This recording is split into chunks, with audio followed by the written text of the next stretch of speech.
புளியோதரைனா எல்லாத்துக்குமே பிடிக்கும். ஆனா என்னதான் வீட்ல செஞ்சாலும் கோவில்ல சாப்பிடக்கூடிய அளவுக்கு வரலன்ட்டு ஃபீல் பண்றீங்களா?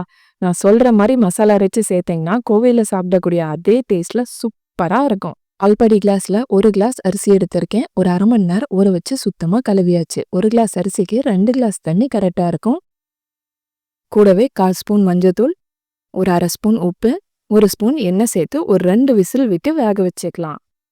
எலுமிச்சம்பழ சைஸ்ல புளி எடுத்திருக்கேன். இப்பவே தண்ணியில ஊற வச்சிடலாம். மசாலா வறுக்க 1 ஸ்பூன் கடலைப்பருப்பு, 1 ஸ்பூன் உளுந்து, 1 ஸ்பூன் மல்லி, 1 வரமிளகாய் சேர்த்து ஸ்லோ ஃப்ளேம்லயே வறுங்க. இப்ப சேர்த்திருக்க எல்லா பொருளுமே ஒரு பாதி அளவு வறுபட்டதும் 1/2 ஸ்பூன் சீரகம், 1/2 ஸ்பூன் மிளகு, 1/4 ஸ்பூன் வெந்தயம், 1 ஸ்பூன் எள்ளு எல்லாமே நல்லா பொரிஞ்சதும் மிக்ஸி ஜாருக்கு பாத்திட்டு நைஸா அரைச்சிட்டோம்னா புளியோதரை பொடி ரெடி. பேன்ல 2 டேபிள் ஸ்பூன் எண்ணெய் சேர்த்துக்கலாம். கடுகு பொரிஞ்சதும் ஒரு 3 டேபிள் ஸ்பூன் வேர்க்கடலை, 1 டேபிள் ஸ்பூன் கடலைப்பருப்பு சேர்த்து ஸ்லோ ஃப்ளேம்லயே வருங்க. வேர்க்கடலை படபடன்னு வெடிக்கும். வேர்க்கடலை கடலைப்பருப்பெல்லாம் நல்லா பொரிஞ்சிருச்சு. ஒரு 2 வரமிளகா, 1 கொத்து கருவேப்பிலை சேர்த்து நல்லா பொரிஞ்சதும் 1/4 ஸ்பூன் மஞ்சள்தூள், ஒரு 1/4 ஸ்பூன் பெருங்காயத்தூள் சேர்த்துக்கலாம். புளி நல்லா ஊறிடுச்சு. நல்லா திக்கா கரைச்சிட்டு வடிகட்டி சேர்த்துக்கலாம்.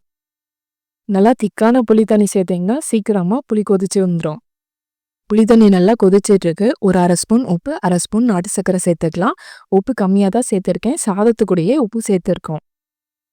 புளி தண்ணி நல்லா கெட்டியாயிடுச்சு. சாதமும் நல்லா உதிரி உதிரியா நல்லா வெந்துடுச்சு. புளி தண்ணி நல்லா கெட்டியாயிடுச்சு. நம்ம அரைச்ச பொடியிலிருந்து ஒரு 3 ஸ்பூன் மட்டும் ஃபர்ஸ்ட் சேர்த்து பார்க்கலாம். காரம் எப்படி இருக்குன்னு பார்த்துட்டு கூட மறுபடியும் பொடி சேர்த்துக்கலாம். பொடி சேர்த்து நல்லா கலந்துட்டு ஸ்டவ் ஆஃப் பண்ணிடலாம். அதுக்கப்புறம் நம்ம சாதம் போட்டு பிரட்டிக்கலாம். இந்த மாதிரி மசாலாவை வறுத்து அரைச்சி ஸ்டோர் பண்ணிக்கிட்டோன்னா ஒரு 2-3 டைம் புளியோதரை பண்ணுறதுக்கு கூட யூஸ் பண்ணிக்கலாம். கோவிலில் சாப்பிடக்கூடிய அதே டேஸ்ட்டில் புளியோதரை சூப்பராக ரெடி ஆயிடுச்சு. இந்த வீடியோ பிடிச்சிருந்தா லைக் பண்ணிவிட்டு ஷேர் பண்ணுங்கள். சப்ஸ்கிரைப் பண்ணாமல் பார்க்குறீங்கன்னா சப்ஸ்கிரைப் பண்ணிவிட்டு பெல் ஐக்கானையும் ப்ரெஸ் பண்ணிடுங்க. தேங்க்ஸ் ஃபார் வாட்சிங்.